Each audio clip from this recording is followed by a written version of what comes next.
তো আজকে আমি তোমাদেরকে বানিয়ে দেখাবো এই প্রোটিন শেকটা আমি কিভাবে বানাই। এই যে মেইন প্রোটিন শেক, আর এটাকে খাওয়ার প্রসেসটা ওই। তাহলে এটা জানতে পূর্ণ ভিডিওটা দেখতে হবে। এটা তোমাদেরকে একটি হেলদি গ্লোয়িং স্কিন দেবে এবং তোমাদের ভিতরের যত ইমিউনিটি প্রবলেম আছে সেই ইমিউনিটি প্রবলেমটাকে এই প্রোটিন শেকটা ঠিক করে দেয়। এটার প্রসেসটা দেখার জন্য আমার সাথে ভিডিওতে আমরা ট্যাপ ইন করি।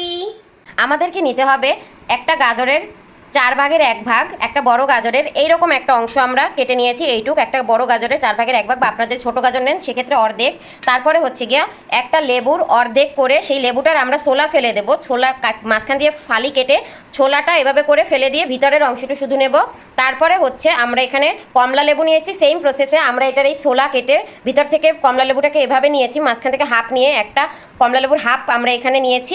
প্লাস এখানে রয়েছে পুদিনা পাতা, আর হচ্ছে 1 কোয়ারের একটু বেশি আদা নিয়েছি, আদা কুচি। তারপরে 1 চিমটি হচ্ছে গিয়ে গুঁড়োমুড়ি, আর এই যে দেখতে পাচ্ছেন এইরকম সামান্য একটু হলুদ নিয়েছি। এগুলো নিয়ে আমরা এবার একটি প্রোটিন শেক বানাবো, আর এই প্রোটিন শেকটার কী কী উপকারিতা তা আমরা বানাতে বানাতে তোমাদেরকে সব বলে দেবো।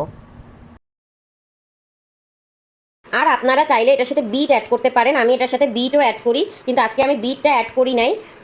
আজকে একটু আপনাদের বিট ছাড়া দিলাম। যাদের বিট পছন্দ তারা এখানে বিট অ্যাড করতে পারেন। বিটটা দিলে আরও ভালো হয়। এখানে আদাটা দেওয়া হয় যাতে হজমটা ভালো হয়, কোনো গ্যাস ফর্ম না করে। আর এখানে গুঁড়োমুড়িটা দেওয়ারও একই রিজন, আমাদের গ্যাস্ট্রিকের স্টোমাকের যত ইস্যুস আছে সেটা সমাধান করবে। আর এখানে আমাদের দিলাম আমরা এই পরিমাণের পুদিনা পাতা, আর দেবো সামান্য একটু এই হলুদ। এই যে আমার একটু গুঁড়ো শুকানো বিট ছিল, সেই বিটগুলো আমি হচ্ছে গিয়ে দিয়ে দিচ্ছি। একটু বিট এটা আপনার এরকম দিয়ে দিবেন সামান্য একটু।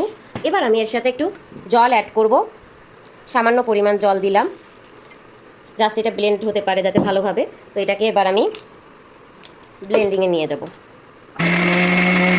এই যে দেখুন আমাদের ব্লেন্ডিংটা হয়ে গেছে, দেখতে পাচ্ছেন। এবার আমরা এতে সামান্য একটু জল অ্যাড করবো। এই যে দেখুন আমাদের পেস্টটা হয়েছে না, এবার আমরা আরেকটু জল অ্যাড করে আমাদের ফাইনাল ব্লেন্ডিংটা দেবো। আমি 3 বার এখানে ব্লেন্ড করেছি, এবার আরেকটু এই যে জল অ্যাড করলাম। এবার আমি পূর্ণ আরও 2 বার আমি ব্লেন্ড করব। এখানে একটু দানা দানা থেকে যাবে, যেটা আমাদেরকে পরবর্তীতে ছেঁকে নিতে হবে। এই যে আমাদের হয়ে গেছে। এবার আমি এটাকে এই যে এইরকম 1 মগ হবে। এই 1 মগটাকেই যে আপনারা খাবেন তা নয়, এই 1 মগটার আমরা 3 বার খাবো, পাতলা করে করে 3 বার খাবো। যেমন এইটাকে আমি এভাবে আটকে ফ্রিজে রেখে দেবো। দেন আমি এই যে আমি কীভাবে খাই সেই প্রসেসটা আপনাদেরকে দেখাচ্ছি। আমি এরকম একটা মগ নেই, আমি প্রথমটা এভাবে এরকম যে থাকলো। এবার আমি এখানে সামান্য পরিমাণে একটু এই যে শেকটা নিলাম, প্রোটিন শেকটা। এবার আমি এটার সাথে পুরো 1 মগ জল মেশাবো। ঠিক আছে, প্রসেসটা আমি একদম ক্লিয়ারলি তোমাদেরকে দেখিয়ে দিয়েছি। এবার আমি এখানে 1 চামচ মধু দেব। এই যে 1 চামচ পরিমাণ মধু দিয়ে আমি এটাকে এই যে গুলিয়ে নিলাম। দেন আমি এটাকে খেয়ে নেব। এই পুরো প্রোটিন শেকটা তোমাদের স্কিনের জন্য, তোমাদের স্টোমাকের জন্য, তোমাদের যদি ফেয়ার স্কিনের দরকার হয়, একটি গ্লোয়িং স্কিন, তার জন্য খুবই উপকারী। ফেয়ার স্কিন, গ্লোয়িং স্কিন, তারপর হচ্ছে গিয়ে তোমাদের যাদের পেটের প্রবলেম রয়েছে। এটা আমি হচ্ছে ছাকি নাই, এটা ছাকলে এই জিনিসটা চলে যেত। আমি জাস্ট তোমাদের এখন ইমিডিয়েটলি দেখাচ্ছি, তাই জন্য হচ্ছে গিয়ে ছাকি নাই। তোমরা এটা যখন খাবে তখন এটা সম্পূর্ণটা ছেঁকে নিবে। ঠিক আছে, আমি এই কাঁচা সবজিটাকে খেয়ে ফেলি, তোমরাও চাইলে খেয়ে ফেলতে পারো। আমি ছাকি খুব একটা কম। তো এই ছিল আমার পূর্ণ প্রসেস। এই অংশটা কিন্তু আমরা এবার ফ্রিজে রেখে দেবো। আমাদের এই যে বাকি যে অংশটা রয়েছে এটুকু আমরা খাবো, আর এই বাকি অংশটা আমরা ফ্রিজে রেখে দেবো।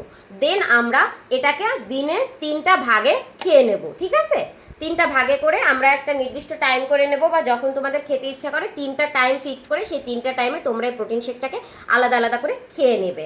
তো আমরা আজকের মতো এখানেই বিদায় নিচ্ছি। ভালো থেকো সকলে, দেখা হবে পরবর্তী কোনো ভিডিওতে। এরকম স্পেশাল টিপসগুলো যদি তোমরা পেতে চাও তাহলে আমার সাথে থেকো।